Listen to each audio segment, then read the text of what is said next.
السلام علیکم ورحمۃ اللہ وبرکاتہ۔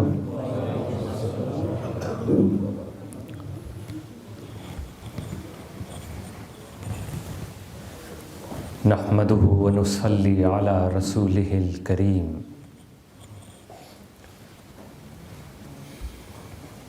وبعد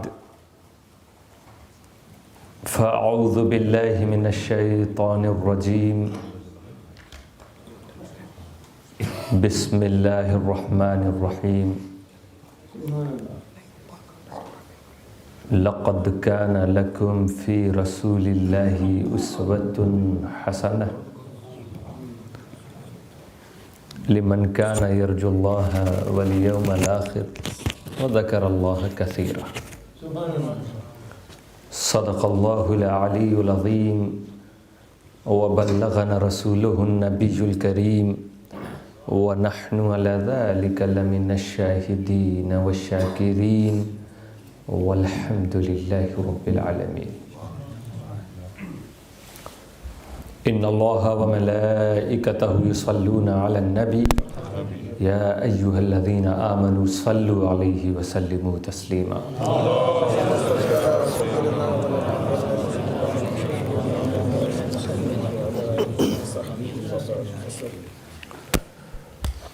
حضور شیخ الاسلام اپنے ایک کلام میں فرماتے ہیں کہ عروج آسماں کو بھی نہیں خاطر میں لائیں گے۔ عروج، حالانکہ آسمان کی طرف جانا سب کو پسند ہے، وہ بلندی، وہ عروج، مگر شیخ الاسلام علامہ مدنی میاں فرماتے ہیں کہ عروج آسماں کو بھی نہیں خاطر میں لائیں گے، مقدر سے اگر 2 گز زمین طیبہ میں پائیں گے۔ مقدر سے اگر 2 گز زمین طیبہ میں پائیں گے۔ مدینے میں سنا ہے بگڑیاں بنتی ہیں قسمت کی، وہاں جا کر ہم اپنا بھی مقدر آزمائیں گے۔ اور فرماتے ہیں اگر کل جان جانی ہے تو یا رب آج ہی لے لے۔ اگر کل جان جانی ہے تو یا رب آج ہی لے لے۔ سنا ہے قبر میں بے پردہ وہ تشریف لائیں گے۔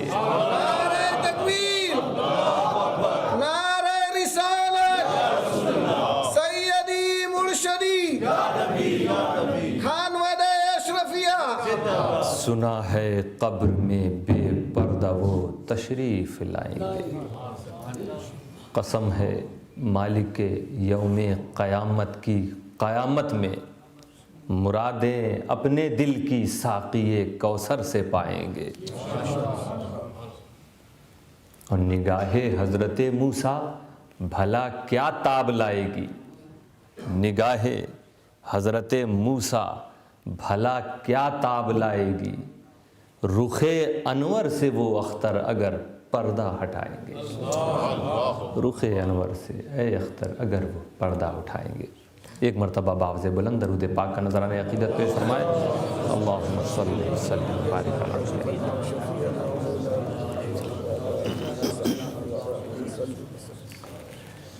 انشاءاللہ ہم کچھ دیر آپ کے سامنے ہیں تو کچھ باتیں جس کی توفیق ہمیں بیان کرنے کی ملی اور آپ کو سننے کی ملی، اور اب تعالی ہم سب کو اس پر عمل کرنے کی توفیق عطا فرمائے۔ آج ہم مسلمان،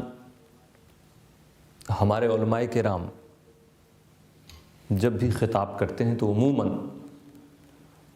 قرآن کریم کی ہی کسی آیت کو وہ اپنا عنوان اور اپنا ٹاپک بناتے ہیں، اور پھر اسی کی روشنی میں وہ خطاب اپنا پیش کرتے ہیں۔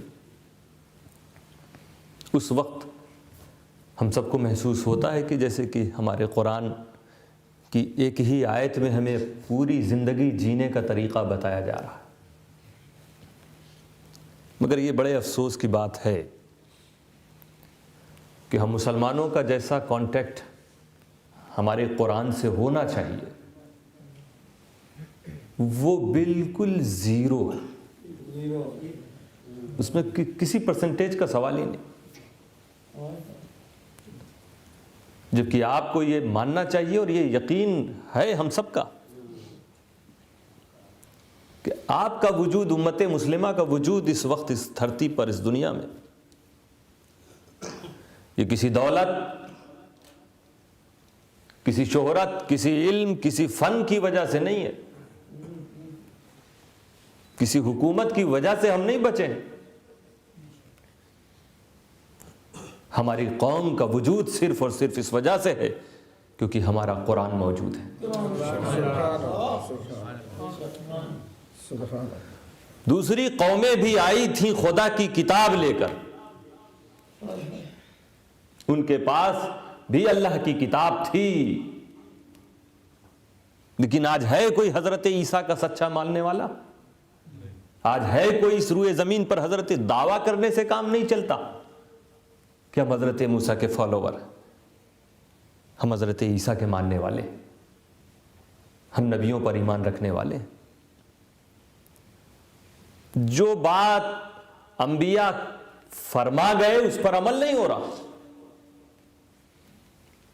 ان قوموں کو بھی خدا نے کتاب دی تھی، آج ان قوموں کا ایک بھی پرسن موجود نہیں۔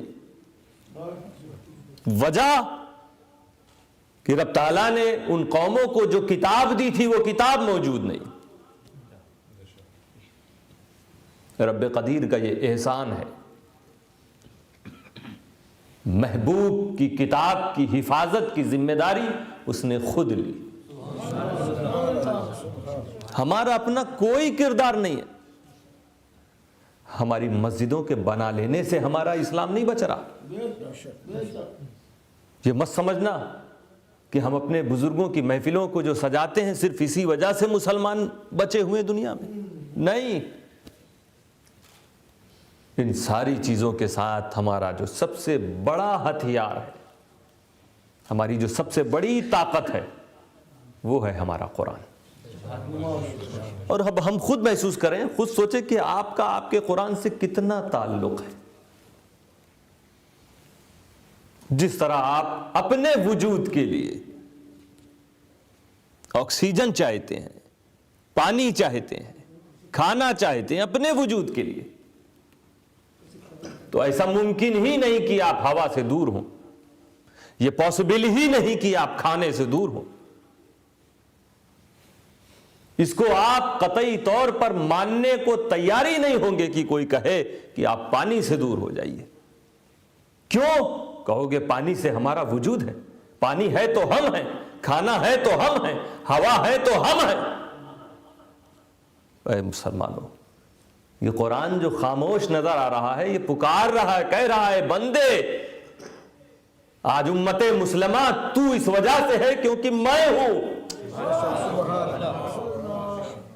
کھانے سے تم دور نہیں، پانی سے تم دور نہیں، اناج سے تم دور نہیں، ہوا سے تم دور نہیں، اپنے وجود کا خیال کرتے ہوئے تو قرآن سے کیوں دور ہو؟ بحمدہ تعالی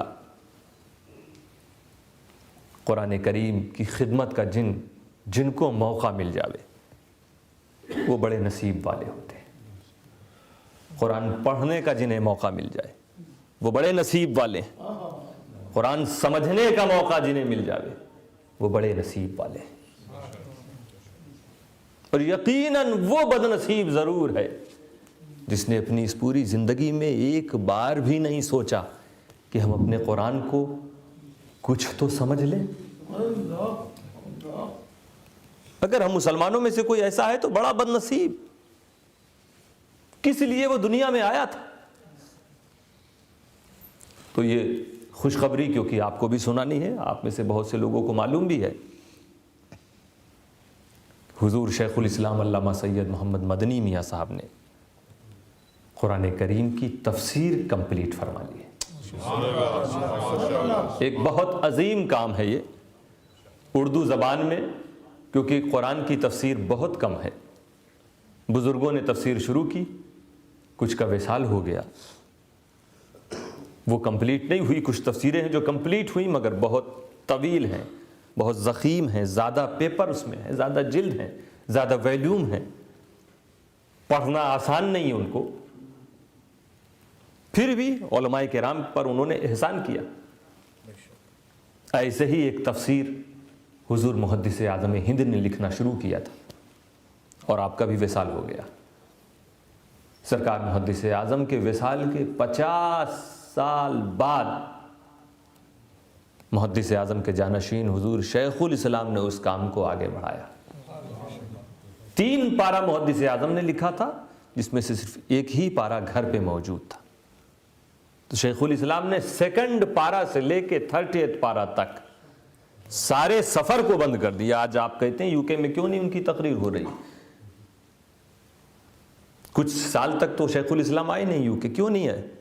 انڈیا میں بھی کہیں سفر نہیں ہو رہا تھا کیونکہ قرآن کی تفسیر میں آپ مشغول تھے, بزی تھے.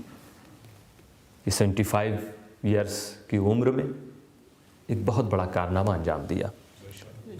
اس تفسیر کا نام سید التفاسیر تفسیر اشرفی, 10 ویلیوم میں 10 جلدوں میں, مختصر کہ ایک اردو جاننے اور سمجھنے والا اگر یہ چاہتا ہے کہ رب تعالیٰ کیا فرما رہا ہے ہم کچھ تو سمجھ لیں, تو اس کے لیے تفسیر اشرفی بہت عمدہ تفسیر ہے. آج بہت سے مدرسوں میں اس کا درس شروع ہو گیا ہے, بہت سی مسجدوں میں, ہمیں خبر ہے کہ آپ کی مسجد میں بھی اس کا درس گاہے بگاہے ہوتا ہے. تو اس تعلق سے آپ کو یہ بتانا تھا, یہ خوشخبری دینا تھا کہ وہ تفسیر پوری ہو گئی ہے.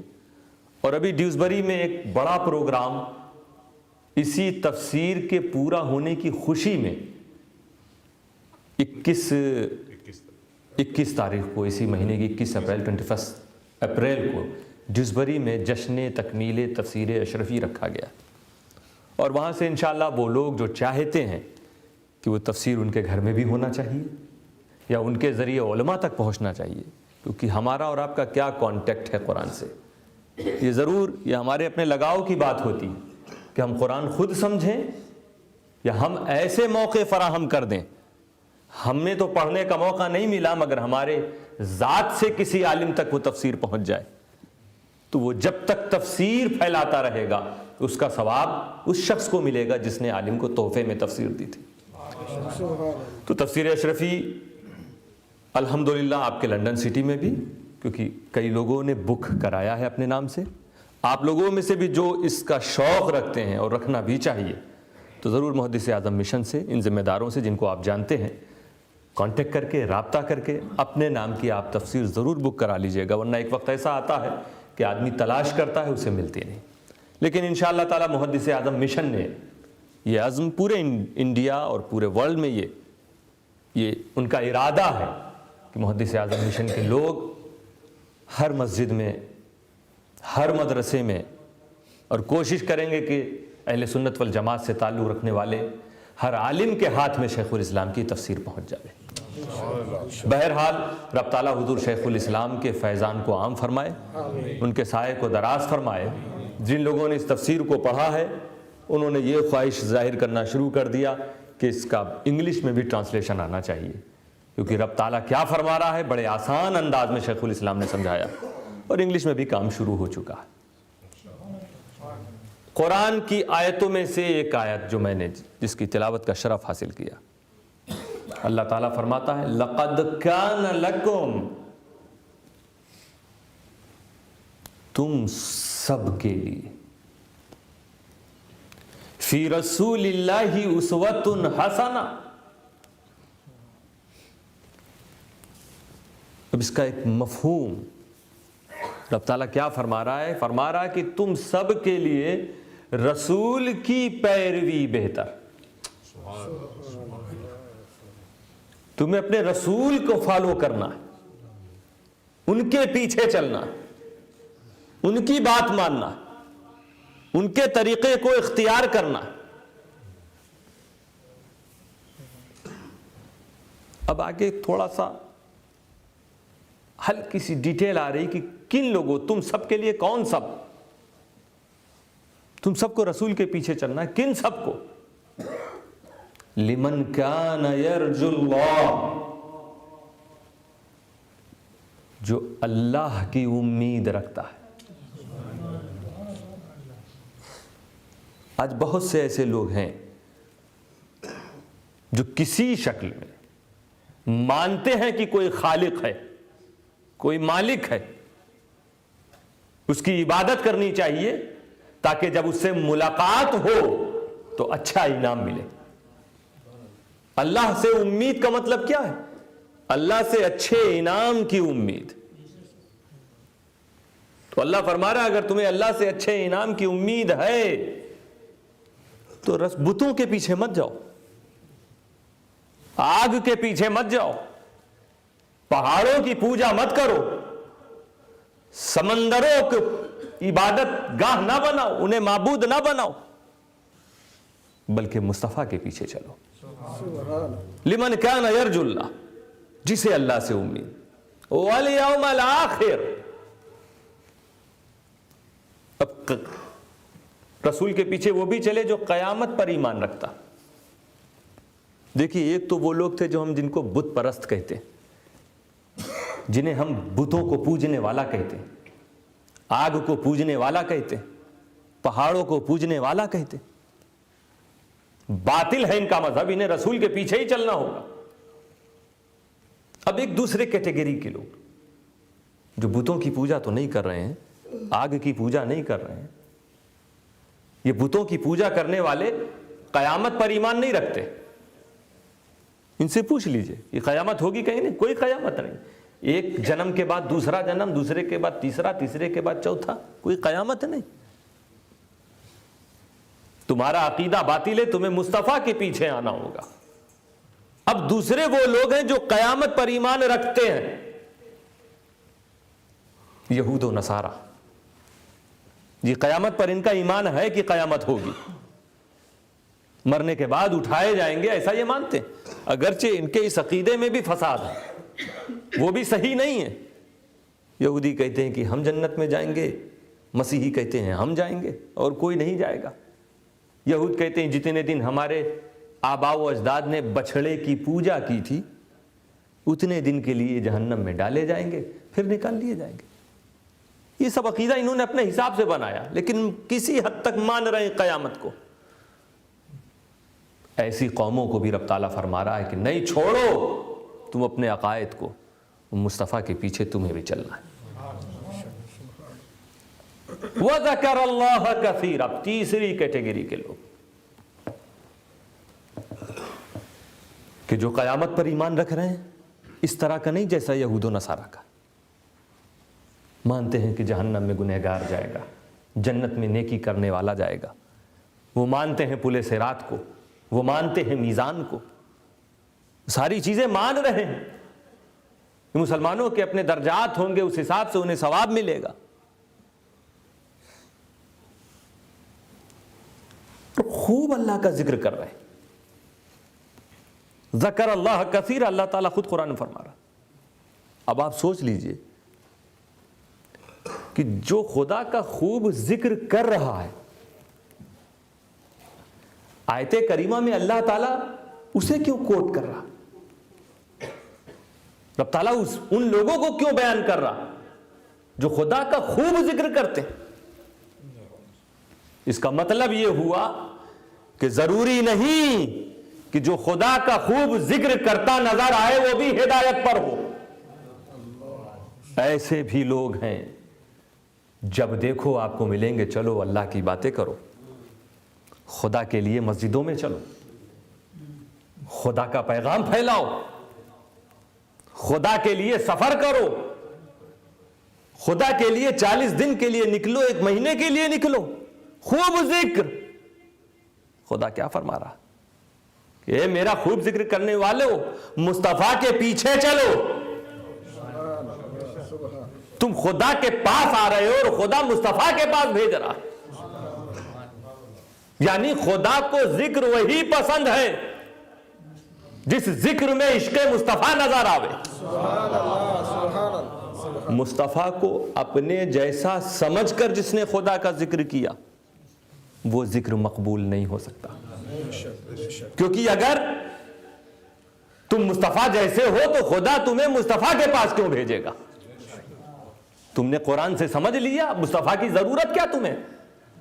لیکن قرآن کسی ایک صدی کے لیے نہیں، قیامت تک کے لیے. تو اس کا ایک ایک حکم قیامت تک کے مومنوں کے لیے ہوگا کہ جو بھی پیدا ہو، اگر یہ کوئی کہہ رہا ہو کہ مصطفیٰ آئے اپنی ڈیوٹی کر کے چلے گئے، معاذ اللہ وہ مر گئے ختم ہو گئے، نہیں. یہ آیت کریمہ بتا رہی ہے کہ مصطفیٰ قیامت تک زندہ ہے. بچہ مسلمان کے گھر میں جنم لے گا، ہوش سنبھالے گا، قرآن اسے کہتا نظر آئے گا مصطفیٰ کے پیچھے چلو. پیچھے چلنا محبت ہی سے چلنا. اب یہ مصطفیٰ کی پیروی جو ہم کریں، ہم دیکھتے ہیں سبھی کر رہے ہیں. نماز پڑھنا یہ مصطفیٰ کی بات ماننا ہے، روزہ رکھنا مصطفیٰ کی بات ماننا ہے. لیکن بات ہم کسی کی مان رہے ہیں، اسے کیا سمجھ کے مان رہے ہیں، اس پر بہت کچھ منحصر ہوتا ہے، بہت کچھ اس پر ڈیپینڈ ہے کہ ہم کسی کی بات اس کو اپنے جیسا سمجھ کے، اپنے بڑے بھائی جیسا سمجھ کے مانیں، اور کسی کی بات ہم اسے خدا کا محبوب سمجھ کے مانیں. کسی کی بات ہم اس لیے مانیں کیونکہ ہم کو اس سے محبت، اور کسی کی بات کو اپنے جیسا سمجھے. بہرحال ہمارے اشاروں کو آپ سمجھ رہے ہیں کہ دونوں طرح کے لوگ موجود ہیں. کچھ ایسے ہیں جو مصطفیٰ کو اپنا جیسا سمجھ کر مصطفیٰ کی بات مان رہے ہیں، اور کچھ ایسے ہیں جو مصطفیٰ کو اپنے قدم کی دھول کے برابر بھی نہیں سمجھتے، وہ بھی مصطفیٰ کی بات مان رہے ہیں، ایمان رکھ رہے ہیں. ان میں بھی وہ لوگ ہیں جو نماز پڑھ رہے ہیں، روزہ رکھ رہے ہیں، قرآن کریم کی باتوں پر عمل کر رہے ہیں. ارے قرآن کو قرآن کس نے کہا؟ اگر کوئی یہ کہے ہمیں قرآن کی ضرورت ہے اس کے علاوہ کچھ نہیں، تو قرآن تم کو بتایا کس نے کہ یہ قرآن ہے؟ تو قرآن کی ایک ایک آیت پر عمل کرنا گویا مصطفیٰ کی بات پر عمل کرنا ہوا، کیونکہ قرآن کا ایک ایک لفظ اس وقت تک کسی صحابی کے سینے میں نہیں گیا جب تک وہ مصطفیٰ کی زبان پر نہیں آیا. تو دونوں ہی لوگ ایمان والے اپنے کو کہتے ہیں، لیکن کس کے ایمان کی کنڈیشن اور کس کے ایمان کا اسٹیٹس کیا ہے یہ ہمیں جاننا چاہیے. کہ وہ جو مصطفیٰ کو اپنے جیسا کہے اس کا ایمان کیسا، اور جو مصطفیٰ کے غلاموں میں بھی اپنے کو نہ سمجھے اس کا ایمان کیسا. اعمال سب رہ جائیں گے اگر ایمان درست نہیں ہے. نماز بڑی اچھی چیز ہے، زکوٰۃ بہت اچھی چیز ہے، حج بہت ضروری چیز ہے. وہ مسلمان جو نماز نہ پڑھے وہ کیسا مسلمان ہے؟ وہ مسلمان جو حج نہ کرے صاحب استطاعت ہونے کے باوجود وہ کیسا مسلمان؟ وہ مسلمان جو شریعت کی باتوں پر عمل نہ کرے کیسا مسلمان؟ لیکن میرے دوستو، کوئی شریعت کی باتوں پر عمل کرے، نماز پڑھ رہا ہو، زکوٰۃ دے رہا ہو، حج کر رہا ہو، لیکن مصطفیٰ کے تعلق سے عقیدہ صحیح نہ ہو. اسی لیے محدث اعظم نے فرمایا پاس سجدے بھی تھے، روزے بھی، زکوٰۃ و حج بھی. پاس سجدے بھی تھے، روزے بھی، زکوٰۃ و حج بھی، حشر میں کام نہ آیا کوئی رحمت کے سوا. حشر میں کام نہ آیا کوئی رحمت کے سوا. تو اب ایمان، کس کا ایمان کیسا ہے یہ جانا جائے. وہ جو مصطفیٰ کو اپنے جیسا کہیں ان کا ایمان، اور وہ جو مصطفیٰ کو اپنے جیسا تصور بھی نہ کریں ان کا ایمان. تو میرے نبی خود فرماتے ہیں ہم میں سے مومن ہے کون؟ ٹاپ کلاس کا مومن کون ہے؟ اچھا مومن کون ہے؟ مومن کامل کون ہے؟ کمپلیٹ مسلمان کون ہے؟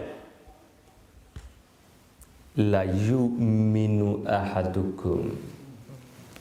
اور اس طرح سے نہیں، میرے نبی نے قسم کھا کر فرمایا فوالذی نفسی بیدہ، قسم اس ذات کی جس کے دستے قدرت میں میری جان، یہ حضور فرما رہے ہیں میری جان کا جو مالک ہے خدا، میں اس کی قسم کھا کے کہتا ہوں، کیا لا یؤمن احدکم، تم میں سے کوئی بھی اس وقت تک مومن نہ ہوگا حتی اکون احب الیہ من ولدہ ووالدہ والناس اجمعین، جب تک کہ اس کے دل میں میری محبت اس کے بھائی، اس کے والد اور تمام لوگوں سے زیادہ نہ ہو جائے۔ مجھے حیرت ہوتی ہے کہ اپنے جیسا کہنے والے کیا اس حدیث کو نہیں پڑھتے،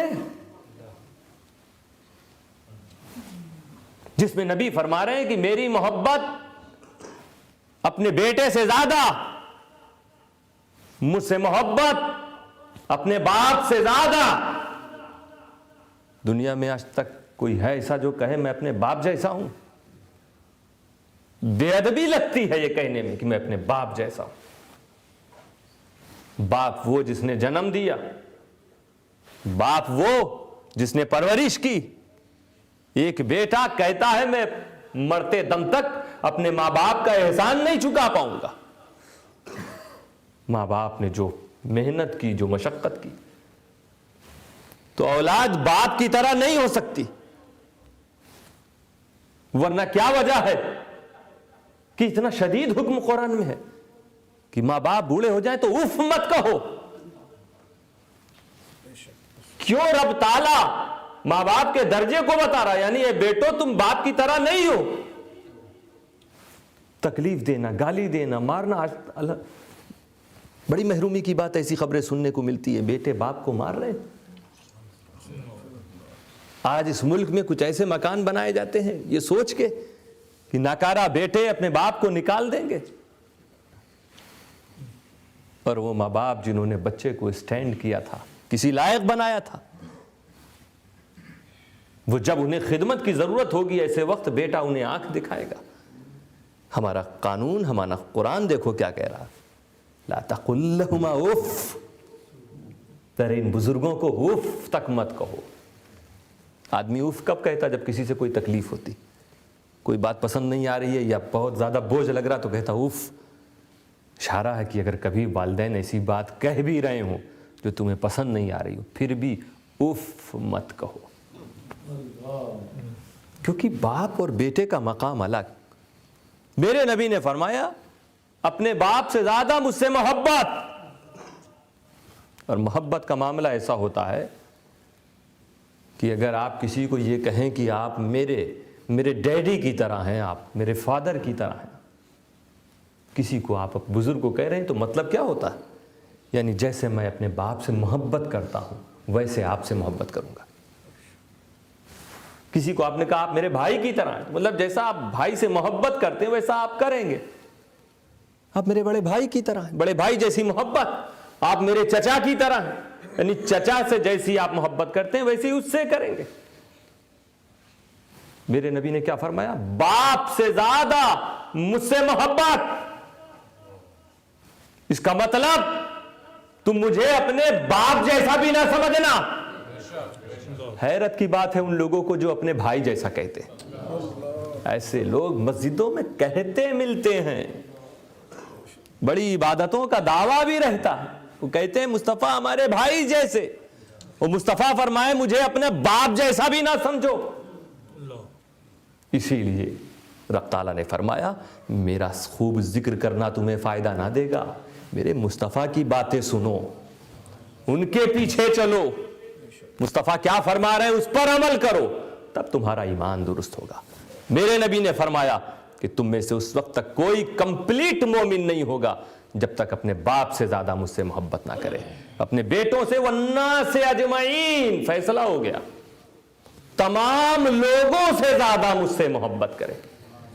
یہ اشارہ ہے کہ اس دنیا میں کوئی ایسا نہیں جو مصطفیٰ جیسا ہو، کیونکہ سارے لوگوں سے زیادہ ہمیں مصطفیٰ سے محبت کرنی ہے۔ اب میرے دوستو یہ محبت ہم کریں، اسباب کیا ہے؟ آخر کیوں ہمیں محبت کرنی چاہیے نبی اکرم صلی اللہ علیہ وسلم سے سب سے زیادہ؟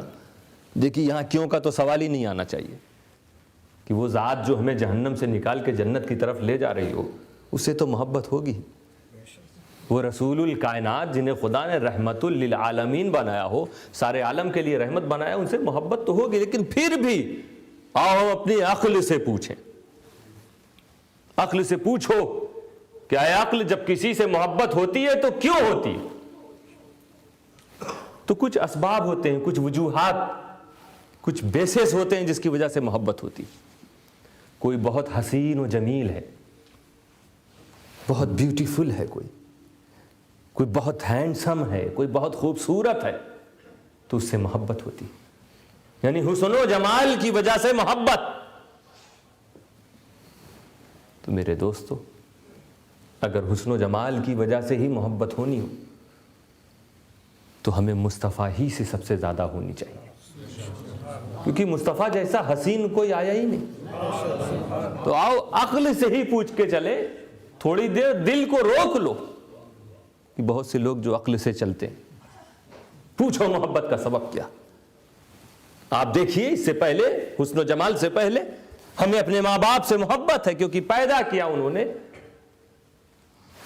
ماں باپ کے ذریعے ہمیں ہمارے بھائی بہن ملتے ہیں, رشتہ دار ملتے ہیں, دوست و احباب ملتے ہیں. تو ماں باپ ذریعہ ہیں ہم کو ملانے کا. کس سے؟ ہمارے رشتہ دار سے ملایا ماں باپ نے.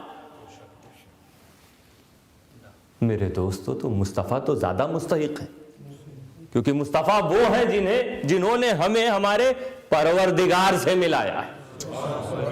تو اس لیے ہمیں نبی سے زیادہ محبت ہونی چاہیے, ماں باپ سے بھی زیادہ. حسن و جمال کی وجہ سے اگر محبت ہے, بیوٹی کی وجہ سے محبت ہے, حسن کی وجہ سے, تو بھی نبی اکرم سے زیادہ حسین کوئی نہیں. اور یہ صحابہ نے خود فرمایا ہے, کان رسول اللہ صلی اللہ علیہ وسلم احسن الناس وجہا, نبی صلی اللہ علیہ وسلم سب سے زیادہ خوبصورت تھے. آؤ ایک صحابی اور دنیا والے چاند جیسا کوئی لا ہی نہیں سکا. آج ایک سے ایک جھومر آ گئے, ٹیوب لائٹس آ گئی, بلب آ گئے, لیمپ ہیں, مرکری ہے, ڈیکوریشن کے کیسے کیسے سامان دنیا میں موجود ہیں, مگر ابھی تک چاند جیسا کچھ نہیں آیا. چاند جیسا حسن کہیں نہیں ملا. لیکن چاند سے بھی زیادہ میرے نبی حسین. یہ مت کہا جائے کہ دل سے آپ کہہ رہے ہیں, نہیں. صحابی رسول حضرت جابر ابن سمرہ, انہوں نے پریکٹیکل کیا, انہوں نے دیکھا, انہیں موقع مل گیا. کہتے ہیں رأیت رسول اللہ صلی اللہ علیہ وسلم فی لیلۃ وضحیان, میں نے نبی صلی اللہ علیہ وسلم کو چاندنی رات میں دیکھا. جب مون کمپلیٹ ہوتا ہے 14 تاریخ 14ویں کا چاند, اتفاق سے نبی صلی اللہ علیہ وسلم جلوہ گر تھے میدان میں, سامنے چاند. اب حضرت جابر کو موقع ملا اور فرمایا وعلیہ حلۃ حمراء, اور اس وقت نبی سرخ جوڑا پہنے ہوئے تھے. کتنے حسین نظر آ رہے ہو. اب فرما رہے ہیں کہ اب آج دیکھ ہی لیا جائے کہ چاند زیادہ حسین ہے کہ میرے نبی زیادہ حسین. فرماتے فجعلت انظر الیہ والی القمر, تو میں ایک بار چاند کو دیکھتا, ایک بار مصطفیٰ کے رخسار کو دیکھتا. چاند کو دیکھتا, نبی کے چہرے کو دیکھتا, چاند کو دیکھتا, نبی کو, یعنی ملا رہے ہیں. پریکٹیکل جاری. دیکھتے دیکھتے دیکھتے فیصلہ کر کے کہہ بیٹھے فَلَهُوَ عِنْدِي أَحْسَنُ مِنَ الْقَمَرِ, تو بالیقین مصطفیٰ کا چہرہ چاند سے زیادہ حسین نظر آ رہا تھا. تو اگر حسن و جمال کی وجہ سے ہی کسی سے محبت ہوتی ہے تو مصطفیٰ سے ہی سب سے زیادہ محبت ہونی چاہیے. نبی جیسا حسین کوئی نہ آیا. دوسری چیز ہوتی ہے, کبھی ہم کسی سے محبت کرتے ہیں اس کے علم کی وجہ سے. وہ اس نے ہمیں پڑھایا ہے, ٹیچر ہے وہ ہمارا, ہم اس کے علم سے امپریسڈ ہیں, ہم اس کے علم سے خوش ہیں, تو اپنے آپ ہمارے دل میں اس کے لیے محبت. اسی لیے اسٹوڈنٹ کو اپنے پروفیسر سے, لیکچرر سے, ٹیچر سے محبت ہوتی. علم کی وجہ سے، کیونکہ ٹیچر نہ اس کا باپ ہے، نہ وہ اس کا پیر ہوتا ہے، نہ یہ کہا جائے کہ بڑا خوبصورت ٹیچر تھا اس لیے محبت، علم۔ تو اگر علم کی وجہ سے محبت، تو جس کے پاس زیادہ علم اس سے زیادہ محبت ہونی چاہیے۔ اب کس کے پاس کتنا علم؟ کچھ لوگ تو ایسے ہیں نا، رسول بھی مانتے ہیں اور ان پڑھ بھی کہتے ہیں، رسول بھی مان رہے ہیں کہ مصطفیٰ رسول ہیں اور ان پڑھ بھی ہیں۔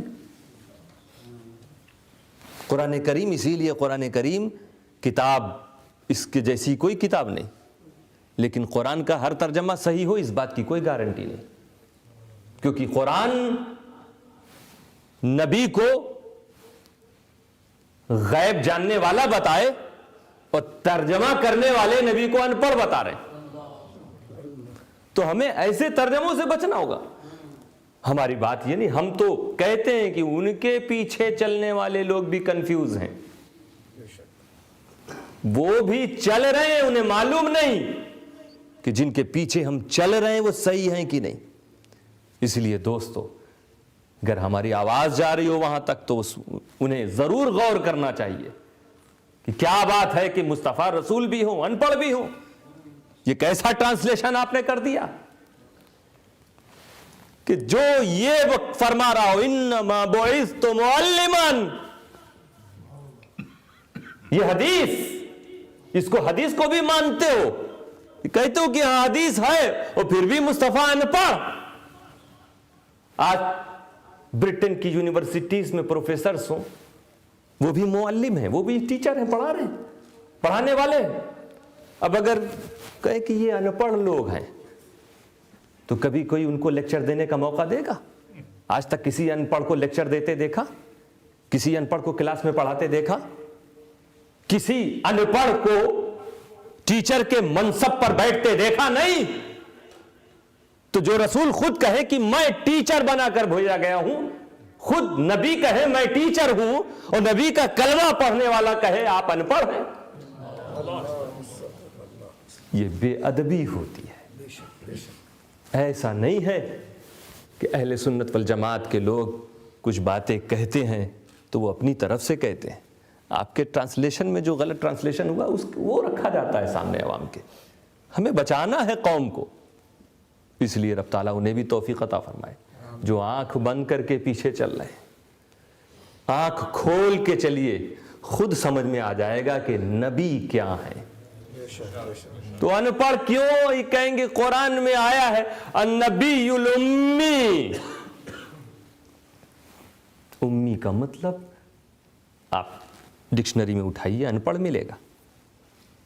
اتنا تو ایک چھوٹا سا اسٹوڈنٹ بھی جانتا ہے کہ کوئی ورڈ ہو تو ڈکشنری میں صرف اس کی ایک ہی میننگ نہیں ہوتی، 2 3 4، کسی کی 5 6، کسی کی صرف 2، یا کسی کی کبھی ہو سکتا ہے کہ ایک ہی ہو میننگ۔ تو امی کو اٹھا کے دیکھا کہ اس کی کتنی میننگ ہے؟ امی کا مطلب کیا؟ صرف ان پڑھ؟ ہم مانتے ہیں کہ امی کا ایک معنی یہ نکل سکتا، لیکن جب دوسرے اور معنی ہیں اور میننگز موجود ہیں تو ہمیں وہی میننگ لینا چاہیے جو نبی کی شان کے مطابق ہو۔ ایسی ہی میننگ کیوں لیتے ہیں آپ جو نبی کی شان کے خلاف نظر آتی؟ یہ تو ایسا لگتا ہے کہ آپ نے طے کر لیا ہے کہ ہم قرآن کا وہی معنی بتائیں گے جس سے یہ ثابت ہو کہ نبی غیب نہیں جانتے، جس سے یہ ثابت ہو کہ نبی ہمارے جیسے ہیں، جس سے یہ ثابت ہو کہ نبی ان پڑھ ہیں۔ قرآن میں خود آیا ہے وَيُضِلُّ بِهِ كَثِيرًا وَيَهْدِي بِهِ كَثِيرًا، اس کے ذریعے بہت سے لوگ راستہ پا جاتے ہیں، ہدایت پا جاتے ہیں، اور بہت سے لوگ گمراہ بھی ہو جاتے ہیں اسی قرآن کے۔ تو اس کا مطلب صرف قرآن کو آنکھ بند کر کے مت اٹھاؤ، یہ بھی دیکھ لینا کہ ایسا کون ہے ترجمہ کرنے والا جو عاشق رسول بھی تھا، جس کے دل میں رسول کا عشق بھی تھا، رسول کی محبت بھی تھی، کیونکہ رسول فرما رہے ہیں کہ اس وقت تک تم کمپلیٹ مومن نہیں ہوگے جب تک کہ میری محبت سب سے زیادہ نہ ہو۔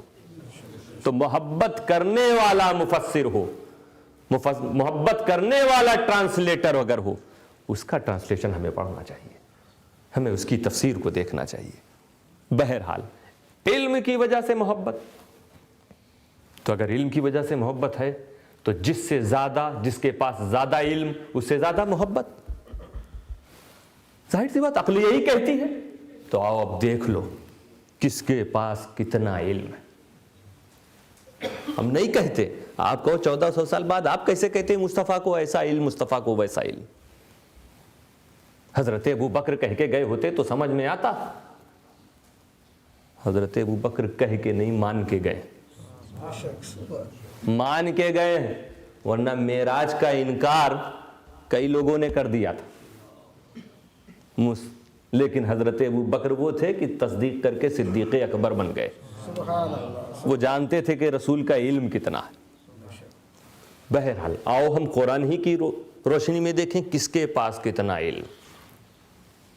دنیا میں کتنے دانشور لوگ آئے ہیں، کتنے علم والے لوگ آئے ہیں، جو دنیاوی علم ہو یا مدرسے کا علم ہو، یونیورسٹی سے تعلق رکھتا ہو، کالجز سے تعلق رکھتا ہو، سب علم والے جتنے ہیں، وہ لوگ جو سائنس کے میدان میں ایک کے بعد ایک نئے نئے تجربے کر رہے ہیں، نئی نئی باتوں کو لا رہے ہیں، جو میزائل کو ایجاد کر رہے ہیں، ایٹم بم بنا رہے ہیں، جہاز بنانے والے، یہ سب علم والے ہیں.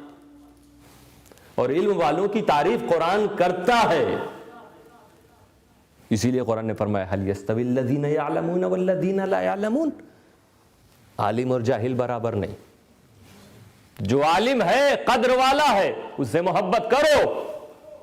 لیکن آؤ معلوم کر لیں قرآن سے کہ قرآن یہ علم، دنیا کے علم والے جو دنیا میں گھوم رہے ہیں، پھر رہے ہیں، یا جو اب تک آئے چلے گئے آنے والے ہیں، سب کے علم کے بارے میں بتا. تو بڑے بڑے سائنسداں، سائنسٹک، جغرافی کے میدان سے تعلق رکھنے والے، میڈیسن اور ڈاکٹری کے میدان سے تعلق رکھنے والے، کسی بھی میدان کے لوگ ہوں، یا مدرسوں میں پڑھنے والا عالم ہو، محدث ہو، مفسر ہو، فقیہ ہو، خطیب ہو، بڑے سے بڑا جید عالم ہو، سب کے بارے میں قرآن فرما رہا وَمَا أُوتِيتُم مِّنَ الْعِلْمِ إِلَّا قَلِيلًا.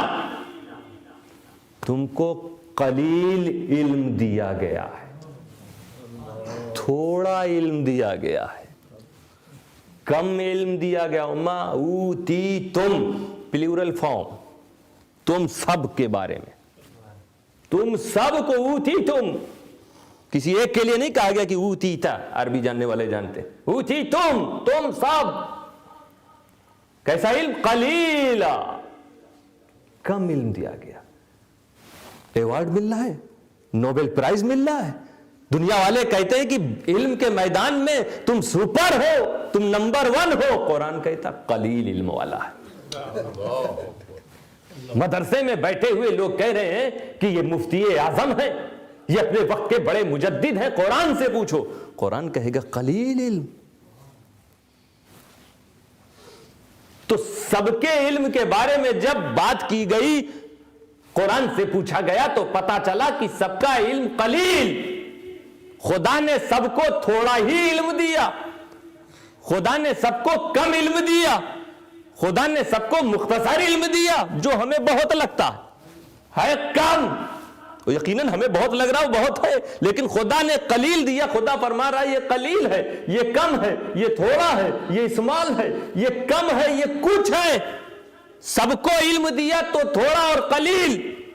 اور جب محبوب کو علم دینے کی بات آئی، رسول اعظم کو علم دینے کی بات آئی، رب تعالیٰ نے یہ نہیں فرمایا محبوب سب کو قلیل دیا ہے تم کو کثیر دوں گا، سب کو کم دیا ہے تم کو زیادہ دوں گا، سب کو تھوڑا دیا ہے تم کو بہت دوں گا، سب کو اسمال دیا تم کو لارج دوں گا. نہیں، اب کم تھوڑا قلیل کثیر کی بات نہیں، بلکہ رب تعالیٰ اعلان فرماتا ہے علمک ما لم تکن تعلم. محبوب تمہیں جس چیز کا علم نہیں ہے، سارا علم تم کو دے دیا.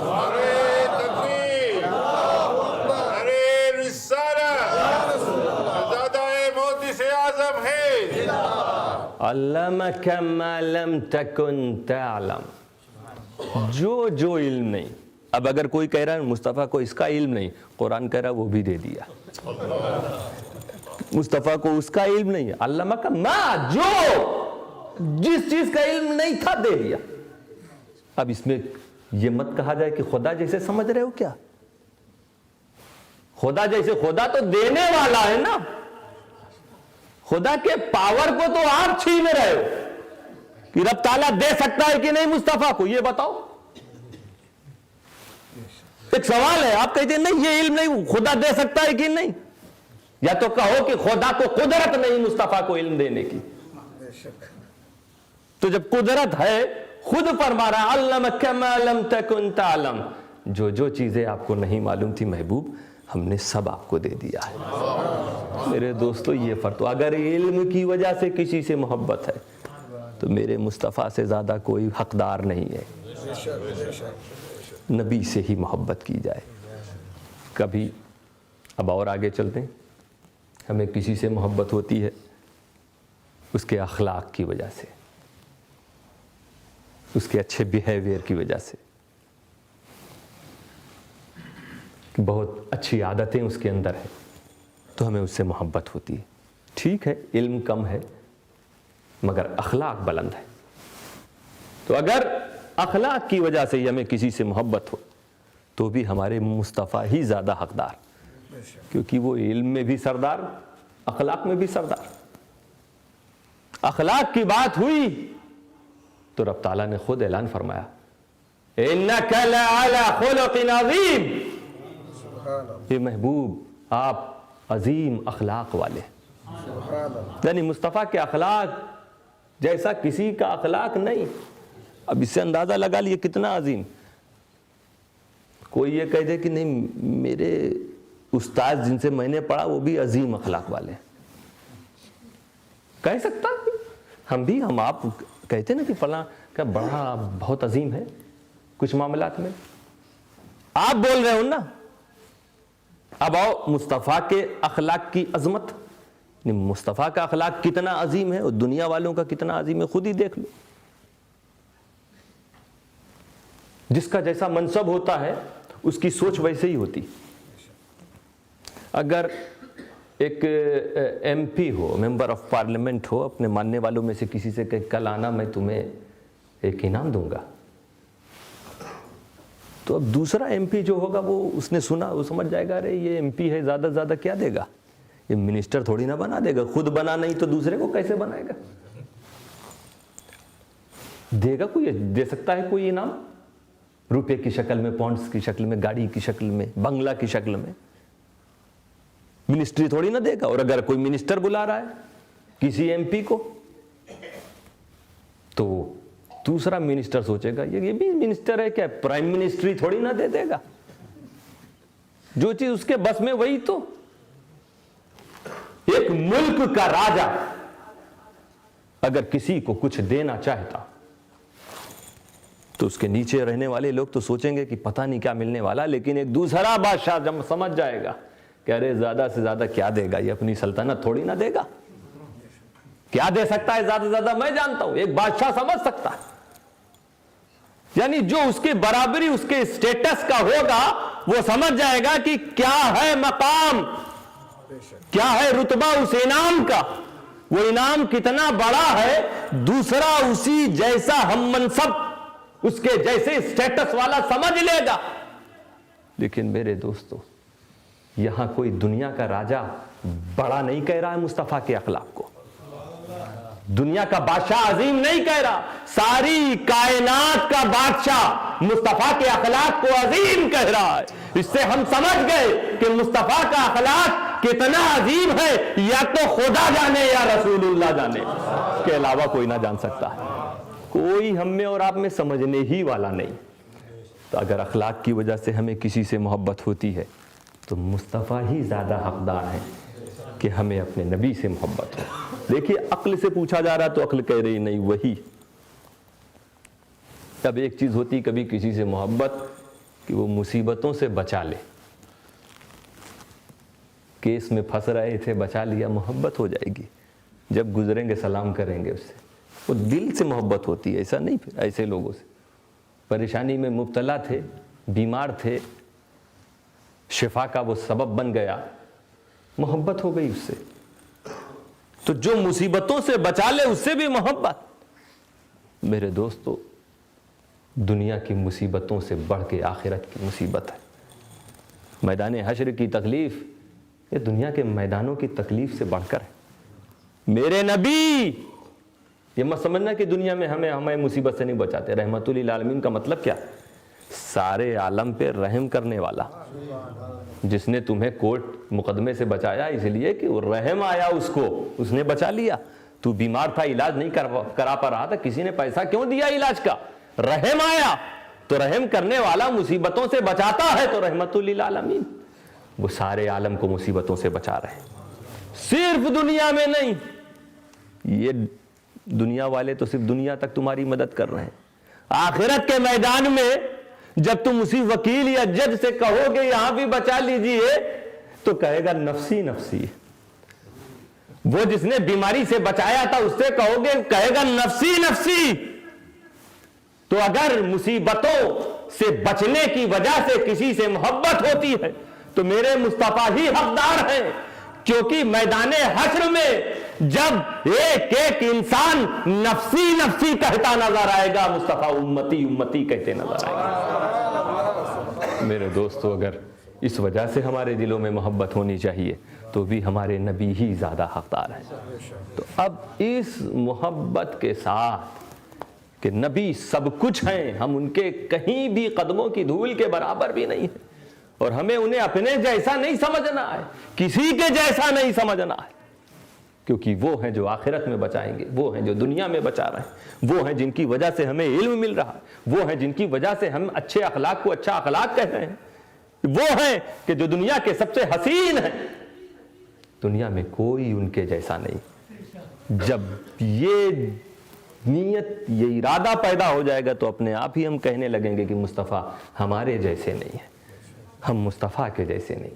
تو اب عبادت کریں، نماز کریں مصطفیٰ کا غلام بن کر. محبت ضروری ہے. میرے نبی نے فرما دیا کیسی محبت ہو؟ اپنے بیٹے سے زیادہ، اپنے باپ سے زیادہ. تو دیکھ لو واقعات آپ سنتے رہتے ہیں، پھر اس کو دوہرا دیا جائے اس واقعے کو کہ حضرت ابو بکر چاہنے والے یہ تھے. بیٹا دشمنوں کی پارٹی میں ایمان لانے سے پہلے حضرت ابو بکر رسول کے ساتھ، اور ان کا اپنا سگا بیٹا کافروں کے ساتھ. بعد میں وہ ایمان لے آئے، بیٹے بھی بعد میں ایمان لائے. تو کیا کہتے ہیں ایک دن، یا ابتی لقد رأيتك يوم بدر فعزفت عنك مخافة أن ينالك شيء. اے والد گرامی، اے میرے باپ، جنگ بدر میں مجھے موقع مل گیا تھا کیونکہ آپ میرے سامنے آ گئے تھے، مجھے موقع مل گیا تھا میں تلوار سے آپ کو مار دوں. فعزفت عنك، میں خود ہی پیچھے ہٹ گیا. آپ میرے باپ تھے، میں نے آپ کو بچا لیا، کسی کو پتا بھی نہیں چلا، میں خود بیک ہو گیا کہ آپ کو نقصان نہ پہنچے. دیکھا حضرت ابو بکر نے فوراً جواب دیا، فرمایا یا بنی لو ترأیت اليوم المعرکۃ لقتلتک. اے بیٹے، اگر میدان جنگ میں تو میرے سامنے آتا تو میں تجھے قتل کر دیتا. کیونکہ ایسی محبت تھی مصطفیٰ سے، بیٹے کی محبت اس پر غالب نہیں آ سکتی تھی. مصطفیٰ سے محبت کر لی تو اب بیٹا کچھ نہیں، اگر وہ مصطفیٰ کا غلام ہے تو اپنا ہے، مصطفیٰ کا دشمن ہے تو موت کے لائق ہے. یہ ہے کردار صحابہ کا. بات کرتے ہیں ہم صحابہ کے راستے پہ چل رہے ہیں اور نبی کو اپنے جیسا سمجھتے ہیں. آج تک کسی صحابی کا کوئی قول بتا دے، لاکھوں صحابہ میں سے یہ چیلنج کیا جاتا ہے ایک صحابی کا کہ جس نے کہا ہو کہ مصطفیٰ ہمارے جیسے. اس وقت صحابی نہ کہہ سکے، 1400 سال بعد آج یہ خرابی پیدا کی جاتی. آج نبی کو اپنے جیسا کہہ کر بولے بھالے مسلمانوں کو بہکانے کی کوشش کی جاتی. کیا نیت ہے آپ کی نبی کو اپنے جیسا کہنے کی؟ کہا نبی نے بیٹے سے بھی زیادہ محبت ابو بکر نے دکھا دیا. سنا دیا. نبی نے فرمایا اپنے ماں باپ سے زیادہ مجھ سے محبت. تو سعد ابن وقاص کا کردار دیکھ لو. ماں سے محبت لازمی ہے، لیکن سعد، حضرت سعد جب ایمان لائے تو آپ کی ماں ناراض ہو گئی. ماں ایمان نہیں لائی تھی اور انشن پہ بیٹھ گئی. میں سمجھتا ہوں پہلا انشن وہی تھا. آج کل بھوک ہڑتال ہوتی نا بہت جگہ، دیکھیے کبھی کبھی انڈیا اور پاکستان، آپ کے یو کے میں پتہ نہیں ہوتی کہ نہیں ہوتی، ہوتی کچھ لوگ بیٹھ جاتے. سعد ابن ابی وقاص کی ماں بھوک ہڑتال پہ بیٹھی، کہنے لگی نہ میں کھانا کھاؤں گی، نہ پانی پیوں گی، نہ نہاؤں گی، اسی طرح مر جاؤں گی اگر سعد تم نے اپنا دین نہیں بدلا. اب قوم قبیلے کے لوگ آئے حضرت سعد کو سمجھانے لگے کہ سعد، ماں یاد ہے کتنی محنت سے تمہیں پالا ہے، کتنی تکلیفوں سے پالا ہے، آج ماں کو تم تکلیف دے رہے ہو. ارے ان کی بات مان لو نہیں تو وہ مر جائیں گی. حضرت سعد ان لوگوں سے کہتے ہیں دعوہا، انہیں چھوڑ دو، اپنی حالت پہ چھوڑ دو. لوگ چلے گئے، خود اپنی ماں کے پاس آئے اور آ کے کہنے لگے، پہلے تو لوگوں سے کہا انہیں چھوڑ دو، ان آذاہ القامل اغتسلت، نہا نہیں رہی ہیں، جب جوئیں خوب کاٹے گی تو نہانے لگیں گی. وَإِنْ عَدَّهَا الْجُوعُ أَكَلَتْ، اور جب بھوک ستائے گی ان کو تو کھانا بھی کھا لیں گے. وَإِنْ أَصَابَهَا الظَّمَأُ شَرِبَتْ، اور جب خوب پیاس لگے گی تو پانی بھی پی لیں گے. آج کل ایک مزاج عجیب بن گیا ہے کمپرومائز کا. آپ دیکھ لیجئے، ہمیں خود سوچنا پڑے گا، آپ کو غور کرنا پڑے گا. باتیں آپ نے سنی ہے کہ نبی کو اپنے جیسا کہنے والے کتنی سطحی بات کرتے ہیں، کتنی گھٹیا بات کرتے ہیں. وہ خدا کے گھر میں یہ باتیں کی جاتی ہیں، قرآن کو ہاتھ میں لے کے یہ بات کی جاتی. کیا ایسے لوگ اس لائق ہیں کہ ان سے محبت کی جائے؟ دنیاوی کاروبار، کبھی کبھی کچھ ایسی ضرورتیں ہوتی ہیں کہ ملنا جلنا وہاں پڑتا ہے، لیکن بہت سی ایسی بھی چیزیں ہوتی ہیں جہاں آپ دور رہ سکتے ہیں ان سے. مگر اس وقت ہم رسول سے ہمارا کیا کانٹیکٹ، اس کو بھول کر ہم یہ سوچتے ہیں کہ اس دنیا والے سے جو رسول کو اپنی طرح کہہ رہا ہے، اس سے کانٹیکٹ بنائے رکھو، اس سے رشتہ نہ ٹوٹے. ہمیں اپنے رحمت للعالمین رسول کی فکر نہیں. ہاں ہماری کوشش ہونی چاہیے کہ وہ گمراہ ہیں، وہ بھٹکے ہوئے ہیں، ہم ان سے مل رہے ہیں تو ہم انہیں کھینچ کے سیدھی راہ پہ لائیں. ہم کوشش کریں کہ وہ بھی سیدھی راہ پہ آ جائیں. یہ آپ کے لیے ثواب کا کام ہوگا اور یہ آپ کے لیے ضروری ہے. اس کی فکر کیے بغیر صرف اس کو خوش کرنے کے لیے ہم اس سے مل رہے ہیں. کیا منہ دکھائیں گے حشر میں؟ کتنے دن ایسا چلے گا کام؟ آج کی بیماری ہے، یہ بیماری ہے. لوگ کہتے ہیں کہ نہیں وہ سب کو لے کے چلو، یعنی جو رسول کا گستاخ ہو وہ بھی دیکھ رہے. حضرت ابوبکر کہتے ہیں قتل کر دیتا سامنے اگر آ جاتا. یہاں ماں ناراض تو کہہ رہے چھوڑو ماں کو. اپنی ماں کو برداشت نہیں کر رہے ہیں سعد ابن وقاص غلام رسول بننے کے بعد. یہ تو نہیں کہا کہ چلو ٹھیک ہے وہ ان کے سامنے میں ایسا کہہ دیتا ہوں کہ میں مسلمان نہیں. بہرحال اللہ تعالی ہم سب کو توفیق عطا فرمائے. یہ ہماری اپنی جنریشن، اپنی نئی نسلوں کو سنبھالنے کی ضرورت ہے. آپ کا جیسا کردار ہوگا آپ کے بچے ویسے ہی. گیہوں سے گیہوں پیدا ہو، حضور محدث اعظم نے فرمایا گیہوں سے گیہوں پیدا ہو اور جو سے جو ہی پیدا ہو. ہر قوم وہی کل کاٹے گی جو آج وہ کھیت میں بوتی ہے، جو آج وہ کھیت میں بوتی ہے. کل قبر میں آپ کو وہی منظر دیکھنے کو ملے گا جو آپ چھوڑ کے جا رہے ہوں گے. بہرحال بات میں کر رہا تھا حضرت سعد بن وقاص کی. فرمایا چھوڑو ان کو، وہ سب کر لیں گی. پھر اپنی ماں کے پاس آ کے فائنلی بات کرتے ہیں، کہتے ہیں یا امی، آپ کے پاس ایک جان ہے، اس کی دھمکی آپ بار بار دیتی ہیں، دھمکی دیتی ہیں کہ مر جاؤں گی، جان دے دوں گی. فرماتے یا امی واللہ لو ان لک میت نفس و نفسا، ایک نہیں، اگر آپ کے پاس 101